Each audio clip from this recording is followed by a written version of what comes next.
కోరుకుంటున్నారమ్మా మీ జోగిని వ్యవస్థకు ప్రభుత్వం నుంచి ఏం మద్దతు కోరుకుంటున్నారు సార్? మీరు భారత్ మీరు అడిగిన అసెంబ్లీలో మాట్లాడాలని కొడంగల్ ఇంటికి వచ్చి కలిసినావు, నాకు రిప్రజెంటేషన్ ఇచ్చిపోయినా, ఒక ఆమె క్యాన్సర్తో చచ్చిపోయింది, పెన్షన్ కూడా వస్తలేదని తెచ్చి ఇచ్చినావు నాకు. అసెంబ్లీలో మాట్లాడినా ప్రభుత్వంలో కదలికి వచ్చింది, అలా ఒంటరి మహిళల పెన్షన్ ఇస్తున్నారు, మంచిది జరిగింది.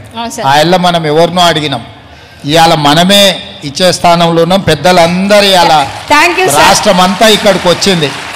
ఇంకా మీకు మేలు జరగాలంటే ఏం చేస్తే ఉపయోగం ఉంటుందో చెప్పు పెద్దలు. మీరందరూ అక్కడ ఉన్నారు. భారత్ జోడో యాత్రలో భారతదేశం మొత్తం రాహుల్ గాంధీ దగ్గర నన్ను మాట్లాడించారు, మీరందరూ మాట్లాడించారు నన్ను.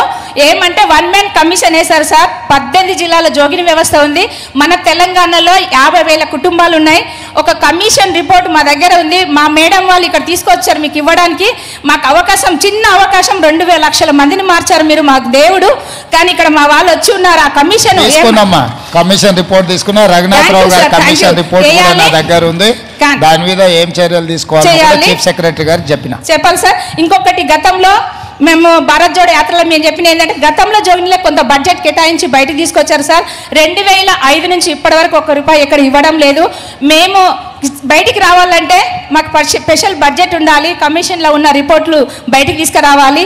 మా మహిళలందరూ కూడా పారిశ్రామికవేత్తలుగా చిన్న మినీ పరిశ్రమలు పెట్టడానికి మీరు సహకరించాలని, ఒక జోగినిలే కాదు, వెనుకబడ్డ సమగ్ర సర్వేలో 3 లక్షల మహిళలు మిగిలి ఉన్నారు. ఆ 3 లక్షల మీద కాన్సన్ట్రేషన్ చేస్తే నిజంగా మేము జీవితాంతం రుణపడి ఉంటాం సార్. 3 లక్షల మందికి మీరు మేల్కొల్పాలని నేను ఆశిస్తున్నా సార్. ఇప్పుడు ప్రభుత్వం తరఫున ప్రభుత్వ పాఠశాలల్లో కానీ కళాశాలల్లో కానీ రెసిడెన్షియల్ స్కూల్స్ కాలేజీలలో పిల్లలకు బట్టలు కుట్టే, ఇంతకుముందు ప్రైవేటు పెద్ద పెద్ద సంస్థలకు ఇచ్చేది. నేను మొన్న పోయినసారి ఆదిలాబాద్లోనే స్పష్టంగా చెప్పిన, పిల్లలందరూ బట్టలు కుట్టే వ్యాపారం మొత్తం మీకే అప్పచెప్పాలి వ్యవస్థలకు ఇవ్వడం ద్వారా. ఎందుకంటే చేతి నిండా మీకు పని కల్పించాలన్నదే మా ఉద్దేశం. మీకు మంచి లేటెస్ట్ మెషిన్లు ఇంకేం కావాలన్నా కూడా ప్రభుత్వం నుంచి ఆర్థిక సహాయం ఉంటుంది. ఎవరెవరో పెద్ద పెద్ద కార్పొరేట్ సంస్థలకు కాదు, గ్రామాలలో ఉండే ఆడబిడ్డలకు చేతి నిండా పని కల్పించాలా. వాళ్ళ పిల్ల చదువుల కోసం, వాళ్ళ కుటుంబ గౌరవంగా బతికేదానికోసం ఆర్థికంగా మీరు బలపడాలనేదే మా ఉద్దేశం. ఆనాడు డాక్టర్ వైఎస్ రాజశేఖర రెడ్డి గారు ఉన్నప్పుడే ఈ మహిళా సమాఖ్యలకు వీటన్నిటికి కూడా పావులా వడ్డీ కానీ, ఆ తర్వాత 0 వడ్డీ కానీ మీకు ఇచ్చింది. ఈ 10 ఏళ్ళలో మీకు ఎప్పుడు వడ్డించింది లేదు, వడ్డించింది లేదు, వడ్డించింది లేదు.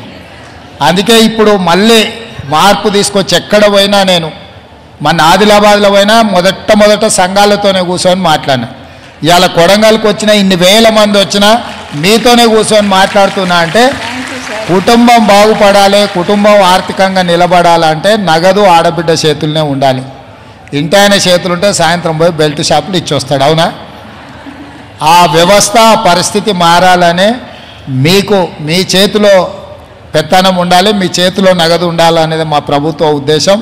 భవిష్యత్తులో మంచి కార్యక్రమాలు తీసుకొని మీ 0 వడ్డీ విధానాన్ని పెద్ద ఎత్తున అమలు చేసి ఆడబిడ్డలను ఆదుకుంటాం. సంఘాలను అన్నిటినీ మళ్ళీ బలోపేతం చేస్తాం. మీరు ఆశీర్వదించి మీరు అండగా ఉంటే ఈ ప్రభుత్వం మీ జీవితాలలో వెలుగు తీసుకొస్తుంది. మిమ్మల్ని లక్షాధికారులను గతంలో అన్నారు, ఇవాళ ఆడబిడ్డల్ని కోటీశ్వరులను చేయడమే మా లక్ష్యం. లక్షకి ఇవాళ విలువ లేకుండా పోయింది, అవునా? లక్షాధికారి అంతకుముందు ఎవరో ఊరికి ఒక 4-5 ఉండేది, ఆయన లక్షాధికారే అనేటోళ్ళు. ఇవాళ లక్షలకు పెద్ద లెక్క లేకుండా పోయింది. కాబట్టి అందుకే ఆడబిడ్డల్ని కోటీశ్వరులను చేయాలంటే మీ సంఘాలను బలోపేతం చేయాలి, మీ సంఘాలను అభివృద్ధిలో భాగస్వాములను చేయాలి. ఈ ప్రాంతంలో చాలామంది మహిళా సంఘాలు కందులు కొంటారు. ఆ మధ్యలో ఒకసారి మీకు నష్టం వచ్చింది కందులు కొని కూడా, అవునా? మళ్ళా తేరుకోవడానికి మీకు చాలా సమయం పట్టింది. అందుకే ఐకేపీ ద్వారా మీరు కొనుగోలు కేంద్రాలు కానీ మీకు నగదు ఇవ్వాలని, మీకు బ్యాంకులో కూడా వడ్డీ వసతి అన్ని రకాలుగా మీకు లోన్ ఇచ్చే విధానాన్ని వడ్డీ లేకుండా మీకు ఇచ్చి మంచిగా మిమ్మల్ని నిలబెట్టాలనేదే ఐకేపీ సెంటర్లు ఇంకా బలోపేతం చేస్తాం. రాష్ట్రం నలుమూలల ఏ పంటలు వండినా మీ ద్వారానే కొనుగోలు చేయడానికి చర్యలు తీసుకుంటాము.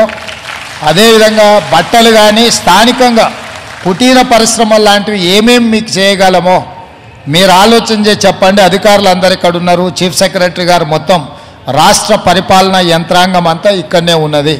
మీరు ఏం అడిగినా చేయగలిగింది తప్పకుండా రాష్ట్ర ప్రభుత్వం మీకు అండగా నిలబడుతుంది, చేస్తుంది. మీ సారే ఇవాళ పెద్ద కుర్చీలు ఉన్నాడు, ఏం కావాలన్నా అందరు పిలిచి, నేను పెద్ద కుర్చీలు ఉన్నా సార్ వాళ్ళందరూ మన కొడంగల్ మీద దయదలిస్తేనే ఇవాళ 5,000 కోట్ల రూపాయలు అక్కడ వరుసగా మనం అభివృద్ధి శిలాఫలకాలు వేసుకున్నాం.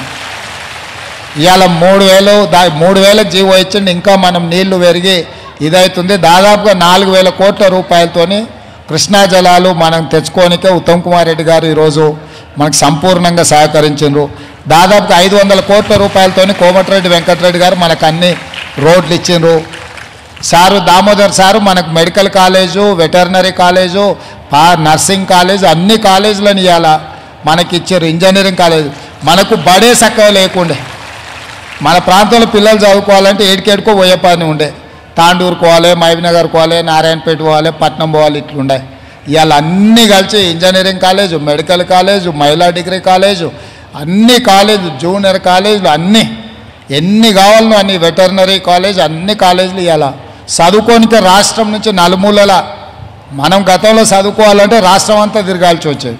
ఇవాళ రాష్ట్రంలో ఎక్కడున్న పిల్లలు కూడా ఇవాళ కొడంగల్కి వచ్చి చదువుకునేటట్టు ఇవాళ ప్రభుత్వం అన్ని అనుమతులు ఇచ్చారు. పెద్దలందరూ మన సంతోషంలో భాగస్వాములు కావాలని వాళ్ళు వచ్చిన వాళ్ళందరికీ కూడా గట్టిగా సపోర్ట్లతో మీరు స్వాగతం పలుకుతారు. Thank you sir. Thank you sir.